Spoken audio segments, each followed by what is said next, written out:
राजा बने तो भरत जी की 3 शिकायत आई राम के पास। हाँ, 3 शिकायत भरत जी की विरोध में। पहली शिकायत राम ने देखी तो पहली शिकायत थी कि 14 वर्ष में यहां बच्चे क्यों नहीं दिखाई दे रहे हैं। 14 वर्षों के बाद आके देखा जा रहा है अयोध्या में, तो यहां बच्चे क्यों नहीं दिखाई दे रहे हैं। क्या भरत ने नसबंदी तो नहीं करा दी? ये शिकायत है भरत की। क्या बात है? पता किया, भरत को बुलाया, भरत हाजिर हुए। उनने कहा, महाराज, जब से आप अयोध्या से वन को गए, कौशल्या जी ने तो एक शब्द बोल दिया और वो हम सबके काम का है। कौशल्या जी ने एक शब्द बोला था राम के वन पे जाने पे।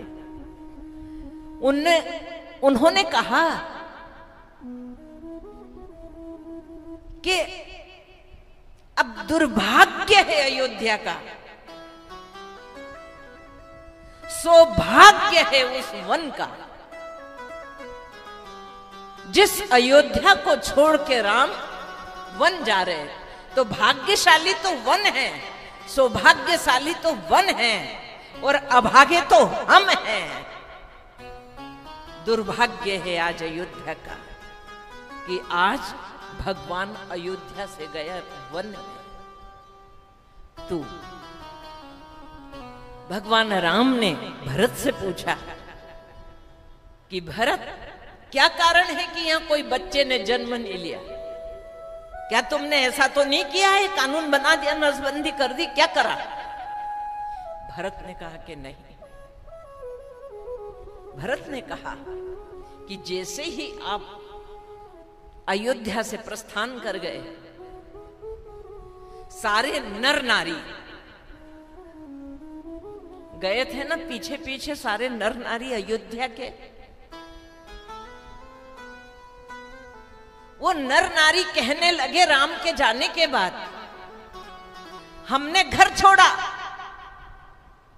हमने अयोध्या छोड़ी, तो आपके जाने के बाद सवेरे जब सब उठे, लौट के अयोध्या में आए अनुष्ठान में। भरत जी ने भगवान राम से कहा, इनने तो 14 वर्ष का अनुष्ठान किया, तो फिर बच्चे जन्म कहां से लेंगे?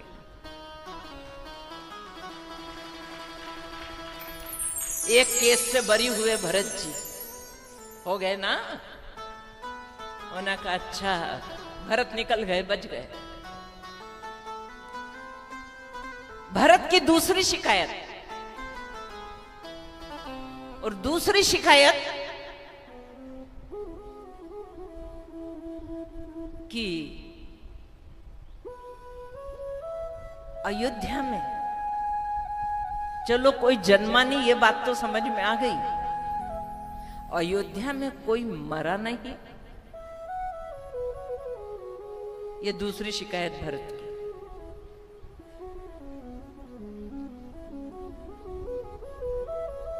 किसी की मृत्यु नहीं हुई। फिर भरत को बुलाया कि 14 वर्ष में कोई मरा नहीं। ये हमें सबको सुनने जैसी बात है। भरत जी ने कहा, प्रभु आप ही ने कहा, आप ही ने कहा, जो सतत और निरंतर भगवान का भजन करता है, भगवान का नाम लेता है, काल उसे व्याप्त ही नहीं है। तो काल आया ही नहीं 14 वर्ष तक। सब राम का भजन कर रहे थे अयोध्यावासी और सतत निरंतर कर रहे थे। तो राम का भजन करने से काल प्रवेश नहीं कर पाया, क्योंकि सारी अयोध्या कर रही थी। यह है सतत भजन का प्रभाव। अकाल मौत नहीं होती है।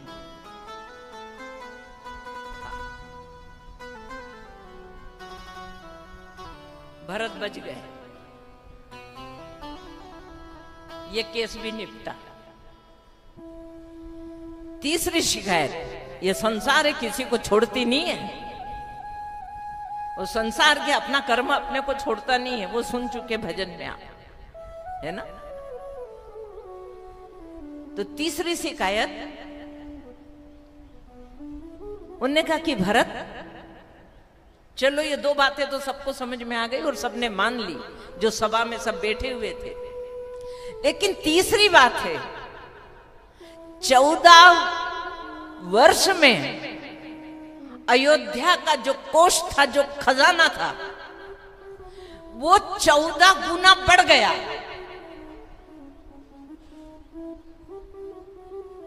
अयोध्या का कोष, अयोध्या का खजाना, अर्थ बहुत ज्यादा बढ़ गया। तो क्या तुमने टैक्स तो नहीं लगाया था प्रजा के ऊपर?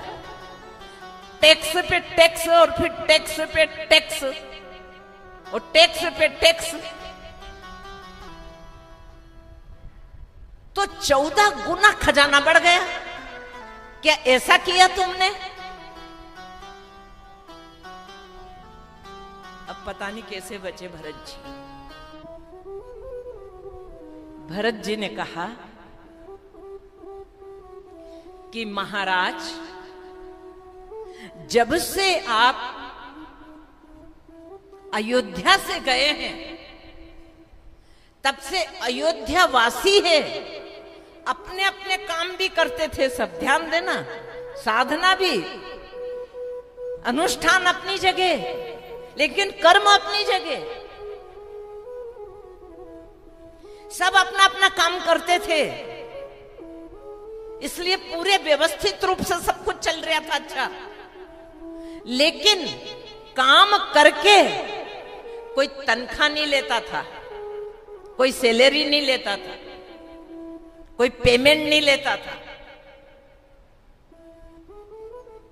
14 वर्ष तक अयोध्या वासियों ने सेवा करके तनख्वाह नहीं ली, पेमेंट नहीं लिया।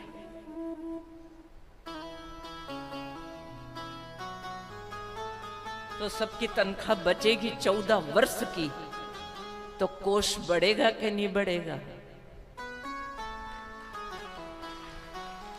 खजाना भरेगा कि नहीं भरेगा? राम की साधना के साथ हमारा कर्म भी अगर निष्काम हो जाए, है? और निष्काम हम बिल्कुल भी नहीं चाहते करना। एक है भक्ति हो, जो मैंने सुबह आपको बताया था, समर्पण कर दो तो काय की तनख्वाह, काहे की तनख्वाह। आपके क्षेत्र में मैं एक जगह रुकी हुई थी,